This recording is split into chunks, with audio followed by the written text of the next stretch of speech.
Noticias 7. Bajo supervisión adulta.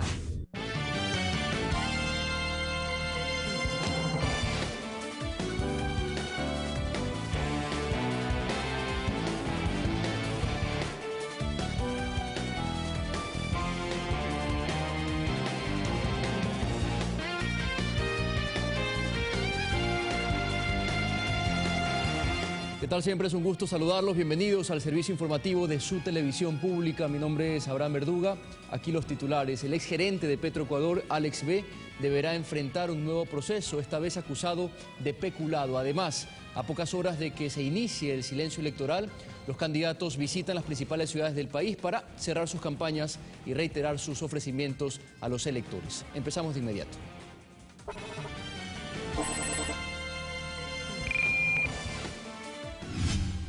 El Ecuador es la sede del quinto Gabinete Binacional Ecuador-Colombia, que se desarrolla en Guayaquil. La FENOCIN y grupos de jóvenes a nivel nacional respaldan la candidatura del binomio presidencial de Alianza País. En Manabí, decenas de viviendas fueron entregadas a damnificados por el terremoto. En lo internacional, en Venezuela autoridades allanaron las oficinas de Odebrecht.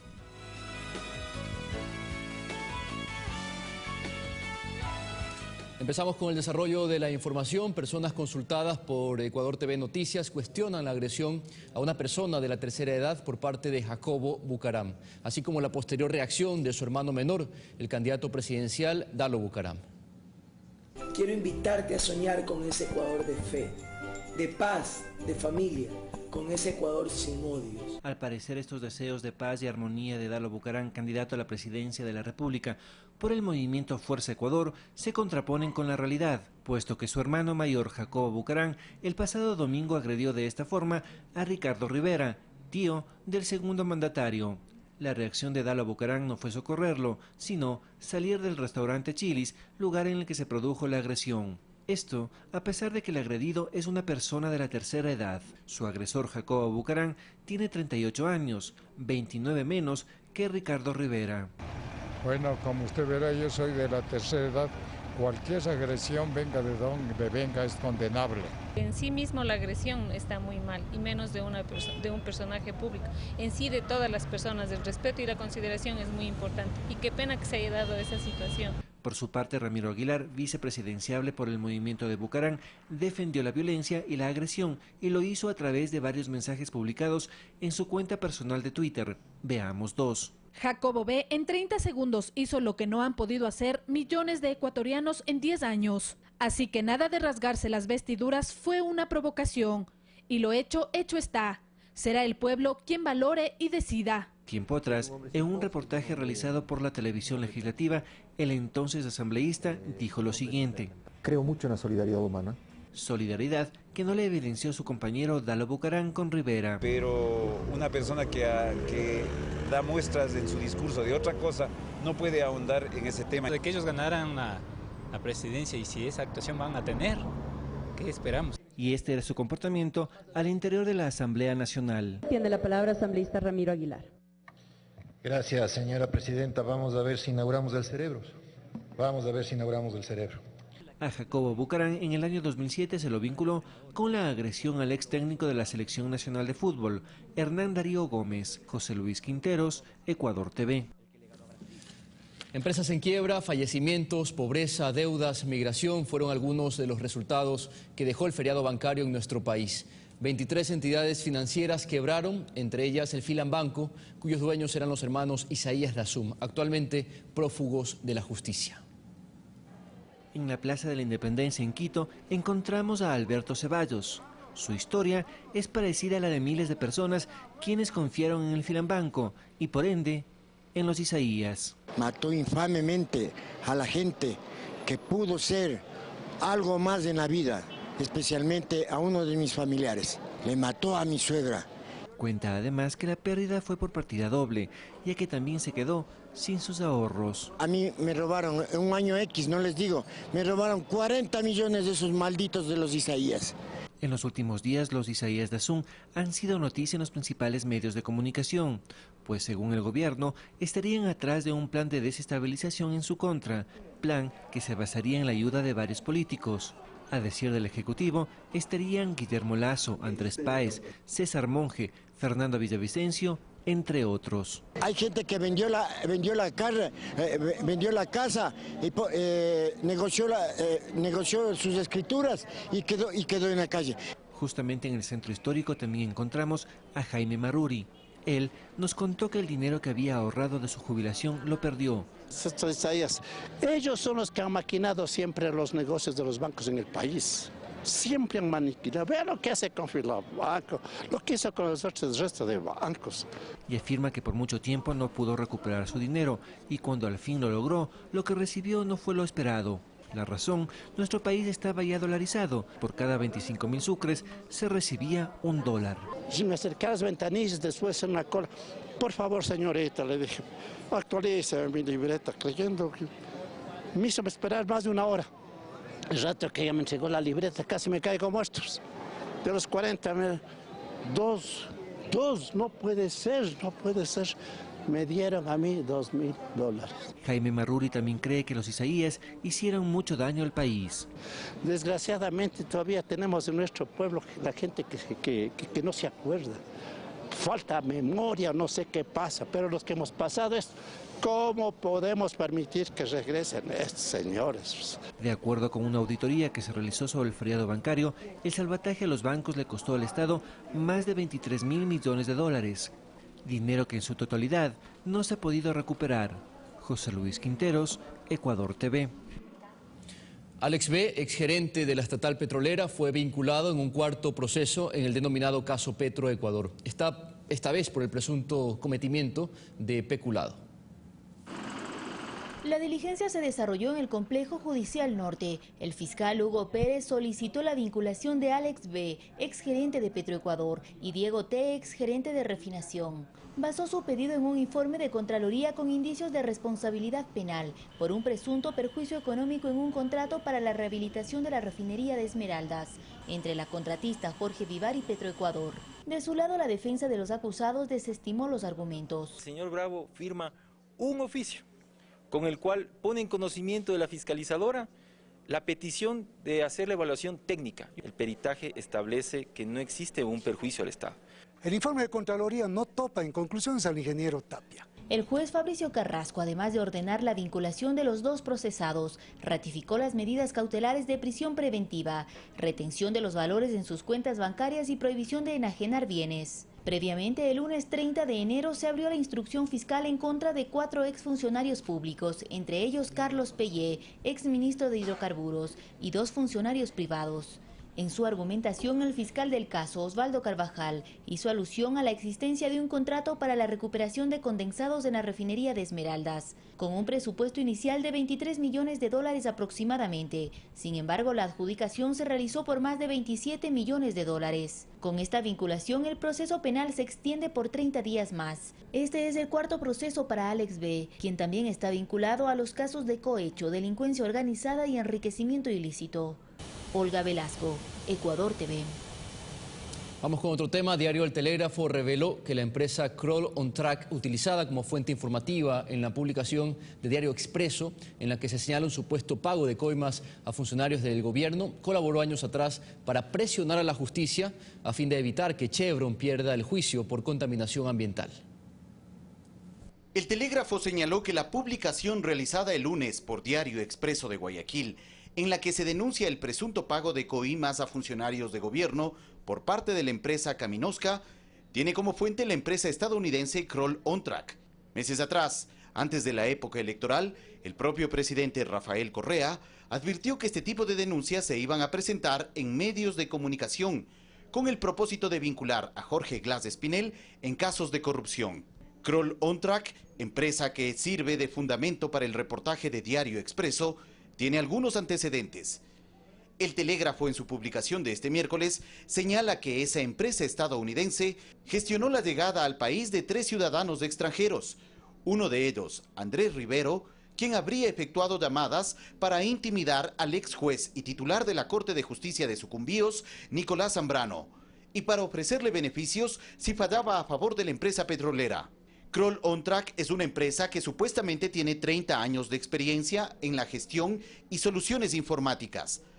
alejado de las actividades que dice cumplir, según diario El Telégrafo, en una de sus publicaciones de 2013, se encargó de traer a nuestro país a 3 ciudadanos norteamericanos, Andrés Rivero, Gideon Sam Anson y Joir Ackerman Pozo, para realizar supuestas tareas de espionaje y presión a los afectados por la contaminación de Chevron.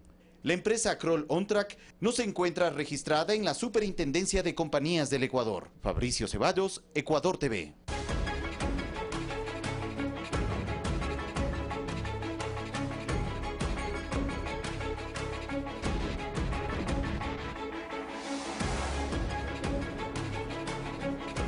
Tras el cierre de campaña del candidato a la presidencia Lenín Moreno en la provincia de La Suay, es la población la que analiza el porqué de la aceptación de Alianza País en el austro ecuatoriano. En Cuenca, la plaza del Otorongo y las calles aledañas estuvieron completamente llenas de simpatizantes de la lista 35. A las personas que pasaban. El discurso de campaña electoral de Lenín Moreno inició a las 19 horas de este martes. Sin embargo, desde las 16 horas la plazoleta del Otorongo en Cuenca estuvo llena de simpatizantes del movimiento Alianza País. Fue una concentración de pueblo, fue una concentración no obligada. Lo que más me gustó es que estaba gente comprometida, gente que en realidad estaba convencida del proyecto de las listas 35. Estuvieron pendientes de las promesas de campaña de Lenín Moreno, candidato a la presidencia, quien explicó su propuesta en los ámbitos político, social y económico. Y es la ciudadanía la que analiza por qué el Azuay apoya al movimiento oficialista. Hemos tenido grandes oportunidades en salud, educación, vivienda, y me cansaría de enumerar muchos beneficios que la Revolución Ciudadana nos ha estado brindando. Es gente del pueblo, para el futuro presidente Lenín Moreno. Gente del pueblo camina con ellos. Apoyar a Lenín Moreno es realmente un candidato que vale la pena. Y son los candidatos a la asamblea los que en rueda de prensa agradecieron el apoyo que calificaron de multitudinario. Gracias a esa gente que nos abrió las puertas, que nos escuchó. En cada una de esas 61 parroquias, en cada uno de esos 15 cantones, en cada uno de esos barrios, nos han recibido siempre con una sonrisa. Muchas gracias por esa maravillosa oportunidad. El Partido Socialista acompañará siempre los procesos revolucionarios. A pocos días de las elecciones, los candidatos de país dicen que Azuay será nuevamente una de las provincias en las que obtengan la mayor cantidad de votos. César Tacuri Vintimilla, Ecuador TV. Grupos de jóvenes a nivel nacional, además de la Confederación Nacional de Organizaciones Campesinas, Indígenas y Negras, la FENOCIN, respaldan la candidatura del binomio de Alianza País y promueven el voto positivo en la consulta popular sobre paraísos fiscales. Son jóvenes de distintas agrupaciones a nivel nacional que decidieron trabajar por el sí en la consulta popular sobre los paraísos fiscales. Ellos están conscientes que la evasión de impuestos genera un grave daño al país. El retorno de estos incentivos económicos puede mejorar la economía de los países, puede mejorar la economía sustentable de aquellas personas que tanto lo necesitan, como son obreros, aquellos jóvenes o adolescentes que quieren impulsar un pequeño negocio. Mostraron además su respaldo a la candidatura del binomio de Alianza País, pues aseguran que su generación ha visto cambiar positivamente al Ecuador en estos últimos 10 años. Apostamos por la redistribución de riqueza, apostamos por el pacto ético y por supuesto venimos de los procesos de los votos facultativos, que es una lucha histórica en el país, y animamos a los adolescentes a hacer uso del voto facultativo. Postura similar adoptó la FENOCIN en Asamblea Nacional Ordinaria, en donde resolvieron apoyar la consulta popular y respaldar a los candidatos de la lista 35. Llamar a todas las bases filiales y fraternas de las FENOCIN en las 19 provincias con el objetivo de que activen todos y todas al trabajo de respaldo al binomio a toda la lista 35. Panorama de apoyo electoral a menos de 4 días de las elecciones generales del próximo 19 de febrero. Carlos Flores, Ecuador TV. Los candidatos a la Asamblea Nacional, Wendy Vera y José Serrano, recorrieron el bloque 4 de Flor de Bastión con el fin de recabar información para la implementación del plan Toda una Vida. Aquí miles de personas se inscribieron en la misión Casa para Todos, que busca dotar de 325.000 viviendas gratuitas en 4 años de gobierno y de este modo generar fuentes de empleo en el área de la construcción. Este miércoles, la brigada que recorre los barrios populares está en la Isla Trinitaria y busca que más personas puedan inscribirse en este plan. Por eso ahora, jóvenes, pueden estar tranquilos, porque desterramos Flor de Bastión. Gracias. Una sola vuelta. ¡Vamos! Y a propósito de la campaña que lleva adelante el Movimiento País, a esta hora nuestro compañero Eduardo Córdoba se encuentra en la Casa de la Cultura con detalles de la campaña. ¿Cómo se lleva adelante, Eduardo? Te escuchamos. Gracias, compañeros. En efecto, este encuentro entre intelectuales, artistas por Ecuador y América Latina, que concluyó este día, se tuvo como finalización un encuentro con el candidato a la presidencia de la República por la lista 35, por el movimiento Alianza País, Lenín Moreno. En este encuentro se hizo alocución a algunos de los aspectos que consideran importantes dentro de esta década en manos del gobierno del presidente Rafael Correa y lo que se tiene que fortalecer, lo que se tiene que corregir, lo que se tiene que avanzar. Hubo algunas intervenciones por parte de intelectuales, historiadores, escritores, periodistas de diferentes partes de Latinoamérica y también de músicos como Víctor Heredia, Piero, que incluso hubo la participación musical al final de este encuentro. Escuchemos parte de las declaraciones, de las intervenciones de algunos de ellos y por supuesto del candidato presidencial. Como decía María Elena Walsh, aquí estamos, en la lucha, en la pelea, y deseando fervientemente que esa cultura popular se imponga definitivamente en la representación de los políticos que la merecen. Lo que están haciendo ustedes, lo que está haciendo Rafael es realismo mágico. Eso es realismo mágico. Es cuando la magia se convierte en realidad. Es cuando de una chistera empiezan a salir sueños, ilusiones completamente realizadas. En los próximos minutos se espera un nuevo encuentro con organizaciones de mujeres para ofrecerle, como ha sido la característica durante esta jornada, del respaldo para el candidato presidencial, para el binomio en realidad presidencial del movimiento Alianza País, en este mismo lugar, en la Casa de la Cultura Ecuatoriana. Y para la tarde, el cierre de campaña, como está previsto pues en el sur de la ciudad, en el sector de la Michelena. Los tendremos informado en nuestras próximas ediciones informativas. Hasta entonces. Estaremos pendientes, Eduardo, con las actualizaciones. El aspirante a la reelección vicepresidencial por el Movimiento País, Jorge Glass, recorrió este miércoles 2 sectores suburbanos de Guayaquil, donde explicó a sus pobladores el programa de gobierno denominado Toda una Vida.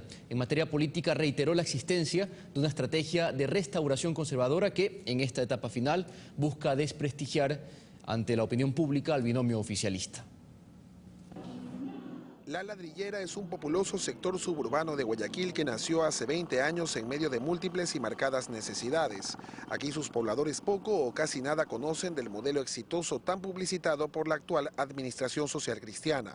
No ha habido, como siempre le dice el presidente, la ciudad es exitosa, no se ha visto por acá. 15 años que no se ha visto cambio, hemos bajado lodo, el agua nos llega hasta la cintura. La visita de Jorge Glass Espinel, actual vicepresidente de la República y candidato a la reelección a esa misma dignidad por el Movimiento País, les sorprendió a todos. Creen que su presencia es vital para que conozca todas y cada una de sus necesidades. Principalmente, mire, yo soy de la Valerio Estacho, soy manabita, gracias a Dios, con orgullo. Tengo mucha esperanza que ya el futuro presidente tiene nombre, Lenín y Jorge Glass. Cristina Tito percibe el bono Joaquín Gallegos Lara y fue una de las personas más interesadas en acercarse a Glass, sobre todo para agradecerle por el nuevo estilo de vida y oportunidades a las que tuvo acceso junto a su pequeño hijo discapacitado de 11 años. Todos los días le doy gracias a Dios y si no fuera por el gran apoyo de los 240, pues no hubiese cambiado mi vida. Caminando en medio de calles enlodadas, ingresando a locales comerciales y acercándose a cada conductor, Jorge Glass explicó en detalle las propuestas de gobierno en el plan denominado Para Toda una Vida. Cree que quienes en campaña ofrecen regalarlo todo, deben antes aterrizar sus planteamientos específicamente hacia lo que socialmente es bueno para cada ciudadano. De las 325.000 casas, 191.000 casas aproximadamente serán sin costo para nuestro pueblo, para los que menos tienen. Recuerden el gran objetivo, que es erradicar la pobreza extrema en los próximos 4 años. Más temprano participó en entrevistas radiales en 2 emisoras de Guayaquil. A mí me miraba como bolsillo de payaso. Sí, pues no, ya para ponerle un poco la nota alegre al tema. En esta forma irónica hizo referencia al sinnúmero de investigaciones internacionales a las que se sometió para demostrar que no tiene vinculación alguna con casos de corrupción. En un tono más serio y enérgico, aclaró que estas acusaciones, cuyos dardos provienen de sectores claramente identificados, obedece a una estrategia de restauración conservadora. Ya lo vimos en Argentina, lo vimos en Brasil con un golpe de Estado parlamentario, y es lo que tratan de hacer en otros países de América Latina y ahora en Ecuador. Yo diría que estamos librando la batalla final en contra de esa restauración conservadora. Así se desarrolló la intensa agenda de actividades que Jorge Glas cumplió este miércoles en el penúltimo día de campaña electoral. César Eduarte, Ecuador TV. Los diferentes candidatos presidenciales comenzaron, como ven, sus cierres de campaña. Se trata de los últimos acercamientos con los electores, los que además servirán para verificar la aceptación en las urnas el próximo domingo. Como ya es tradicional dentro de un proceso electoral, los candidatos presidenciales dejan a las ciudades con mayor densidad poblacional para los cierres de campaña. Eso, por ejemplo, hizo la social cristiana Cynthia Viteri, quien la noche de este martes estuvo en el sur de Quito, exactamente en el sector del Pintado, para presentar por última vez sus propuestas electorales y, de paso, verificar el nivel de aceptación de la ciudadanía tras la etapa de campaña. La asistencia no fue masiva y la presencia de la lluvia terminó por ahuyentar a los simpatizantes de las listas 6. Vamos a empezar como lo hacen las padres y madres de familia responsables. Vamos a poner orden en la casa. Eso se replicó en redes sociales, en donde la cuenta de Twitter de la candidata solo hizo una publicación con 2 fotos sobre el evento en Quito. Imágenes que marcan una notoria diferencia si se las compara con las publicadas en las cuentas del candidato de Alianza País, Lenín Moreno. Moreno estuvo en Cuenca. Una marcha fue el preámbulo para un mitin en la Plaza Otorongo, en pleno centro de la ciudad. Ahí, junto a los candidatos a la Asamblea por la provincia Suaya, recibieron el cariño de la gente. Llevar las escuelas de primera categoría cerca de las comunidades para que los niños no tengan que trasladarse mucho camino, pues. Similares imágenes habían sido captadas un día antes en la capital manabita, Portoviejo, en donde el presidenciable cerró su campaña con un masivo evento. A Alex Llanos, Ecuador TV. En esta campaña electoral, la candidata social cristiana Cynthia Viteri ha sido criticada por su forma de hacer política y sobre todo por sus propuestas sobre la violencia de género. La violencia de género ha sido una preocupación del actual gobierno, razón por la cual implementaron varias estrategias en contra de esta problemática. Una de ellas, el Plan Nacional de Erradicación de la Violencia de Género. Para Paulina Palacios, secretaria técnica del Consejo Nacional para la Igualdad de Género, la desigualdad entre hombres y mujeres ha sido un tema olvidado en gobiernos anteriores. Por ello, en el año 2007 se instituyó la primera política pública gubernamental. Con el fin de conocer, erradicar, prevenir y, en caso de que ya se den las violencias de género contra niñas, adolescentes y mujeres de toda edad, poder administrar justicia. Ya en 2010 se creó la campaña Reacciona Ecuador, el machismo es violencia, con un mensaje cuestionador sobre la violencia de género. Eran cuñas muy cortas pero muy impactantes. Hoy en día y en medio de una campaña presidencial, algunos de los candidatos se han hecho eco de este problema social. Por ejemplo, la socialcristiana Cynthia Viteri. Actualmente en nuestro país, las personas víctimas de violencia reciben ayuda estatal personalizada, pues en estos últimos años se han creado casas de acogida y de atención integral. Viteri en su discurso busca llegar a la población femenina, es así que se ha enfocado más en su condición de mujer, como una candidata. Búscame en la papeleta, soy la única mujer. En la papeleta hay 2 mujeres más, quienes buscan también gobernar desde la vicepresidencia de la República. Una de ellas es Montserrat Bustamante, postulante por la Izquierda Democrática, quien a través de su cuenta personal señaló: Cynthia Viteri demuestra que solo se mira al espejo y lo más grave es que demuestra desprecio hacia las otras mujeres que ignora. Quien ignora a otras mujeres no puede representarlas bien. Y es una pena que no haya habido una referencialidad del conjunto, de la mayoría de candidatos e incluso de candidata, más allá de la retórica, a firmemente pronunciarse en favor de una vida libre de violencia. Rodrigo Galvez, Ecuador TV. La transparencia del próximo proceso electoral está garantizada, así lo aseguró Juan Pablo Pozo, presidente del Consejo Nacional Electoral, y además cuestionó las declaraciones del candidato Guillermo Lasso sobre un presunto fraude electoral. Doris Solís, candidata para asambleísta por Alianza País, criticó el accionar de Guillermo Lasso, postulante presidencial por el movimiento Creo, quien se refirió a un posible fraude electoral. Tenemos observadores internacionales de todos los organismos. Este es un proceso que cada vez se ha ido haciendo más transparente. Esta reacción se dio debido a una publicación en la cuenta personal de Twitter del candidato de derecha, en la cual se anunciaba la creación de un centro de control electoral. Cuidaremos los votos registrados a favor de la Alianza Creo 21 y Suma 23. No vamos a permitir el fraude electoral. Trabajaremos el control electoral Creo de forma paralela al del CNE. Nuestro control estará conformado por más de 40.000 voluntarios. Solamente los que se ven perdidos, como ha sido históricamente usual, empiezan a hablar de fraude. Además, Solís señaló: como no se ve favorecido, como sabe que los ecuatorianos tienen memoria histórica y le recuerdan el feriado bancario, en este momento empieza él y otros actores a hablar de fraude. Por su parte, Juan Pablo Pozo, presidente del Consejo Nacional Electoral, también cuestionó las declaraciones del banquero Lazo, pues según el funcionario, el hablar de desconfianza en el proceso es desconfiar de los propios ciudadanos. Han señalado efectivamente que van a generar un ejército electoral para el control electoral. Bienvenidos, que se acrediten en el Consejo Electoral y que participen. Tanto Pozo como Solís concuerdan en la transparencia del proceso. No empañarla anticipadamente, como es lo que usualmente han hecho los perdedores en los procesos electorales del país. Rodrigo Galvez, Ecuador TV.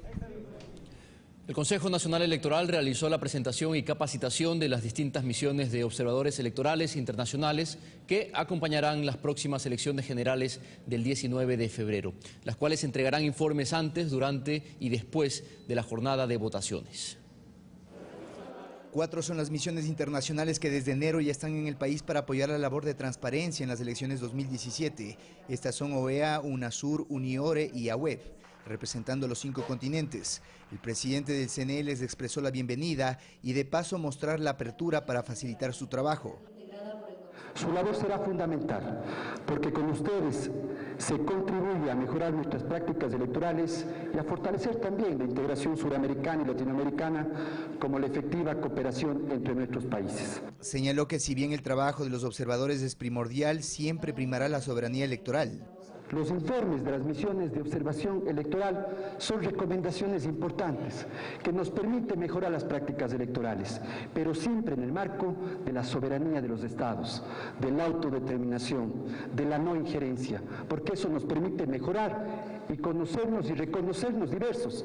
El presidente del Tribunal Contencioso Electoral destacó la participación del programa de observación internacional durante los 3 simulacros previos, lo que ha permitido constatar de primera mano la independencia de la función electoral. Es la que va a permitir que en este domingo 19 ustedes puedan ser partícipes directos, testigos fidedignos de que aquí en el Ecuador, quienes estamos al frente de la función electoral, somos gente decente y que garantizamos la voluntad popular. El jefe de la misión de UNASUR, Alex Vega, destacó los avances del sistema electoral ecuatoriano. Que el Ecuador hizo grandes avances para esta elección.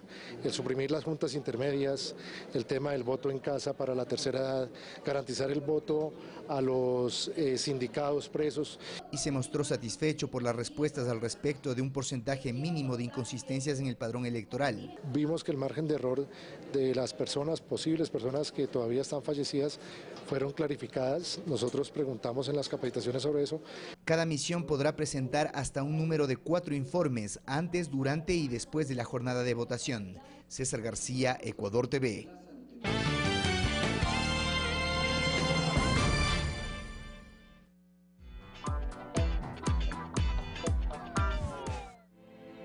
Pichincha, una provincia, 8 cantones, diversidad de climas, sublimes paisajes, lugares mágicos y gente amable. Una provincia que te invita a experimentar nuevas emociones, a descubrir la grandeza de su cultura y el color de sus atardeceres. Ahora, la voz de su gente, Pichincha Informa.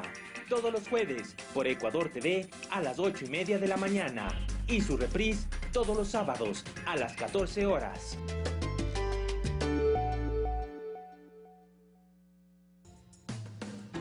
El politólogo y sociólogo argentino Atilio Borón analiza los posibles escenarios en Latinoamérica, luego de los resultados de las próximas elecciones en Ecuador y su influencia en la región, en un nuevo programa de Palabra Suelta, con Javier Lazo, hoy, 22 horas.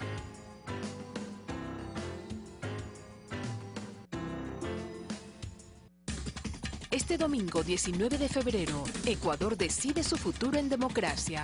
Nuestros equipos están listos para brindarles la información de primera mano y contarles cómo se desarrolla la jornada en cada rincón del país. Ecuador vive en democracia. Este domingo 19 de febrero, desde las 6:30 hasta conocer la decisión de los ecuatorianos.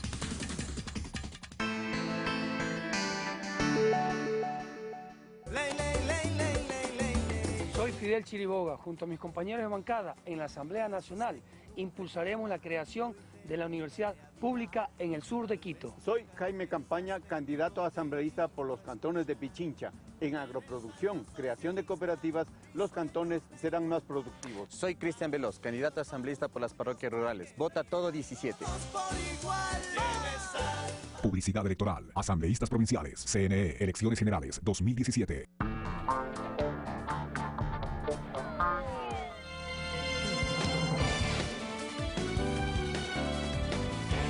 Gracias por mantenerse con nosotros. Vamos de inmediato con más información actualizada. Nuestro país es la sede del 5º Gabinete Binacional Ecuador-Colombia, que se desarrolla en esta oportunidad en la ciudad de Guayaquil. Guadalupe Lloví nos tiene un informe. Saludos, grabamos este informe desde la sala de prensa que se ha instalado aquí en el Parque Histórico de Guayaquil, donde se desarrolla el 5º Gabinete Binacional Ecuador-Colombia. Les contamos que alrededor de las 9 de la mañana arribó al puerto principal el mandatario colombiano Juan Manuel Santos, quien fue recibido por su homólogo Rafael Correa. Aquí una nota. Con un fuerte apretón de manos que demostró la confraternidad entre los dos países, se inició con las actividades del Gabinete Binacional Ecuador-Colombia. Juan Manuel Santos destacó los indicadores económicos y sociales de ambos países por los avances en los últimos años. Hemos venido aquí a ratificar nuestro compromiso con el Ecuador, con nuestros hermanos ecuatorianos.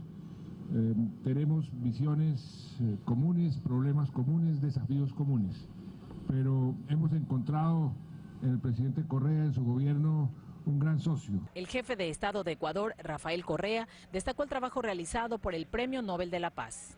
Cada guerra que se cierra, pues, es una buena noticia para la humanidad entera. Y la historia, insisto, ya recoge que el artífice de esa paz eres tú. Es un gran orgullo recibirte. También quisiera agradecer la inmensa ayuda, extraordinaria ayuda que nos dio Colombia cuando sufrimos esa tragedia terrible, el terremoto del 16 de abril. Seguido de esto, ambos mandatarios se trasladaron al Parque Histórico de Guayaquil, donde se inauguró este encuentro. Con estos gabinetes hemos inaugurado una nueva forma de hacer política pública, sobre todo a favor de las poblaciones que viven en zonas de frontera. Aunque siempre podemos mejorar, hemos probado que es una metodología eficaz y eficiente. La confianza crea beneficios tangibles para nuestras naciones y nuestros pueblos. Entre los gobiernos colombianos y ecuatorianos hay confianza, y eso es bueno. Yo siempre he dicho que cuando los mandatarios de dos países están en pelea o están en dificultades, los pueblos son los que sufren. Cuando hay armonía, cuando hay cooperación, cuando hay amistad, los pueblos se benefician. Y no me cabe la menor duda que esta relación tan buena que tenemos hoy, Ecuador y Colombia, usted y yo, querido presidente Correa, querido Rafael, ha beneficiado enormemente al pueblo ecuatoriano, al pueblo colombiano, sobre todo los habitantes de nuestras fronteras, pero al pueblo en general. El presidente de Colombia resaltó el apoyo recibido por el gobierno ecuatoriano con el proceso de la paz de las FARC y del Ejército de Liberación Nacional. Los temas que se desarrollan al interior de este encuentro son de seguridad y defensa, asuntos de infraestructura y conectividad, asuntos fronterizos, asuntos ambientales, sociales y culturales, además de asuntos económicos y comerciales. Adicional a esto, se aprobarán acciones binacionales a ejecutarse durante el 2017. Hasta aquí el informe. En nuestras próximas emisiones detallaremos más de estos temas. Gracias, Guadalupe. Y continuamos con otros temas. La Asamblea Nacional retoma las actividades tras la llegada al Parlamento de un proyecto de ley con carácter de económico urgente que plantea la reconstrucción de deudas con la banca pública y cerrada en la crisis del 99. El fin del receso legislativo llegó antes de lo previsto, tras el envío del proyecto de ley que arribó desde Carondelet con el carácter de económico urgente. La recomendación es que se tramite en la Comisión de Régimen Económico. El proyecto propone la reprogramación de los pagos en el caso de los deudores de buena fe, por lo que se incluye una reforma a la ley previamente aprobada por el Parlamento en 2014. Es una ayuda, sí, un darle la mano a tantos deudores de buena fe que son también los perjudicados del salvataje bancario, ¿no? Las personas que tenían pequeñas deudas y que luego con el paso del tiempo estas se tornaron imposibles de cubrir. Los deudores de buena fe están a la espera de ver si sus observaciones fueron recogidas y de no ser así confían en ser escuchados en el seno de la comisión, que será la encargada de tramitar la normativa. Somos personas que estamos 18 años sin poder tener una libreta de ahorros, una cuenta corriente, impedidos de salir del país, no podemos producir. En el texto se incluye la condonación de pago de intereses para quienes tengan deudas con el extinto Banco de Fomento por hasta $20.000. Para el caso de los deudores del ex Banco de Fomento, que son pequeños agricultores, pescadores, son más de 31.000 personas. Pero además de este, el Consejo de Administración Legislativa calificará un par de proyectos de ley adicionales enviados por el Ejecutivo. Y también hay un proyecto de ley muy importante que es el establecimiento de los límites de la manga del cura. Alexis Moncayo, Ecuador TV. Varias autoridades nacionales y locales estuvieron en diferentes cantones de Manabí entregando decenas de viviendas a damnificados del terremoto. Este miércoles, con la presencia de la vicepresidenta encargada Sandra Naranjo, se entregaron en 4 cantones de Manabí 226 viviendas para familias damnificadas por el terremoto. Que ya hemos iniciado desde hace un par de semanas trabajos en San Vicente, en Canoa. Estamos iniciando también trabajo en Pedernales. A Manabí, ratificarles el compromiso de todo el gobierno nacional de que vamos a reconstruir mejor a Manabí y Esmeraldas. Ustedes no están solos y aquí estamos cumpliendo lo que les ofrecimos. Las casas entregadas en los cantones de Jaramijó, Puerto Viejo y Sucre son bloques multifamiliares de 2 plantas, que constan de 2 departamentos en la planta baja y 2 en la planta alta. Son cerca de $4 millones los que se han invertido en estas soluciones habitacionales. En el total nosotros tenemos 1.300 familias, tanto en los albergues de Manabí como Esmeraldas, pero sucesivamente, tras un cronograma que ha sido entregado por Midubi, vamos a ir haciendo las entregas y los albergues van a irse cerrando. De una planificación de 2.300 millones de dólares, la reconstrucción en sus 5 ejes, y vivienda, salud, educación, agua potable, vías y medios de transporte, ha invertido cerca de 1.100 millones de dólares. Mónica expresa su alegría al tener un nuevo hogar. Afirma que la mejor noticia que pudo darle a sus hijos es que ya iban a tener un lugar donde vivir. Qué felicidad yo que voy a tener mi casita con mi familia y voy a tener algo propio, no voy a andar como antes, arrendaba y arrendaba. Así como Mónica, hay más familias emocionadas con la entrega de sus casas. Por eso lo llamaron y me dijo, y yo le dije, ay, usted me está mintiendo. Y me dice, no, de verdad, y ahí brinqué en un pie, no, de verdad, tengo mi casa. Y mi hijo me decía, mamá, mira mi casa, está bonita, ahora sí ya no me voy a enlodar. Desde Puerto Viejo, con imágenes de Elías González, Kerly García, Ecuador TV.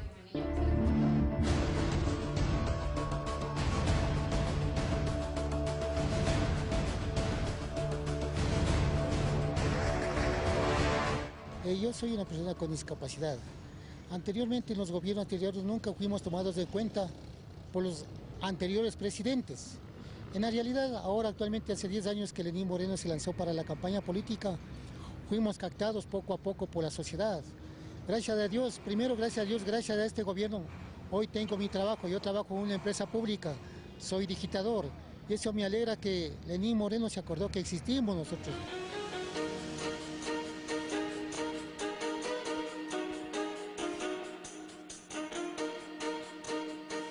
Nunca fuimos tomados en cuenta anteriormente, pero ahora la gente como que ya nos tiene un poquito de respeto, nos valoran.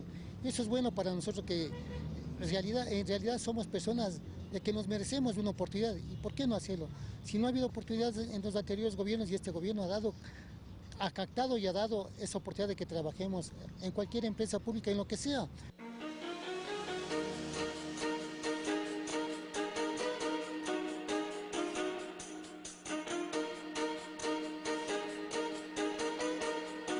Se siente una mejoría bastante porque por lo menos aquí en la ciudad de Quito, en varios lugares existen las rampas, que es una accesibilidad para nosotros, y de ahí no hay tanta dificultad para eso para nosotros.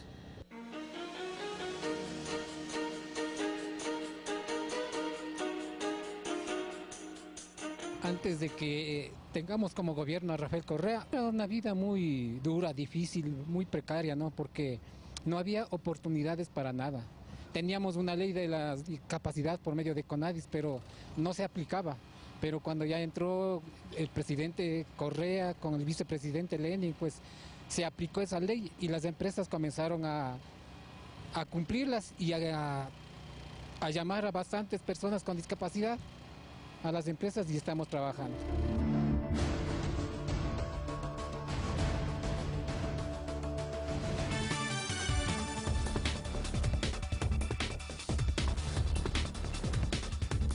Vamos con noticias fuera de nuestras fronteras. La Asamblea Nacional de Venezuela iniciará una investigación sobre las acusaciones en contra del vicepresidente Tarek El Aissami y solicitará a ese gobierno las pruebas sobre el caso. Por su parte, la canciller Delcy Rodríguez, a través de su cuenta de Twitter, indicó que presentó 2 notas de protesta al encargado de negocios de Estados Unidos en su país y que en las mismas rechazan las acciones de la Oficina de Control de Activos Extranjeros del Departamento del Tesoro estadounidense. El presidente Nicolás Maduro también se pronunció sobre el tema. El presidente de Colombia, Juan Manuel Santos, lanzó el plan Colombia Repunta para reactivar la economía del país. Este plan se basa en inversiones en los sectores de la construcción, la agricultura y en obras sociales asociadas al posconflicto y a la consolidación de la paz. El plan además busca contribuir con 1.3 puntos porcentuales al crecimiento económico fijado para este año y crear unos 750.000 empleos. En México, las madres, padres y familiares de los 43 normalistas de Ayotzinapa desaparecidos en el año 2014 integran la caravana Tejiendo 43 Esperanzas.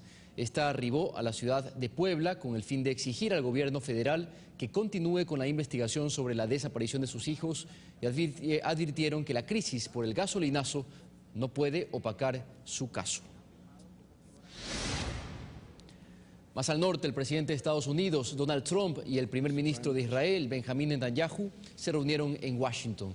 Entre los temas analizados están el conflicto palestino-israelí, la ampliación de asentamientos en territorio ocupado, el acuerdo nuclear con Irán y además anunciaron su intención de crear un nuevo plan de paz para el Medio Oriente, es lo que dicen. Esta es la 4ª visita de un líder extranjero a la Casa Blanca desde que Trump asumió el cargo.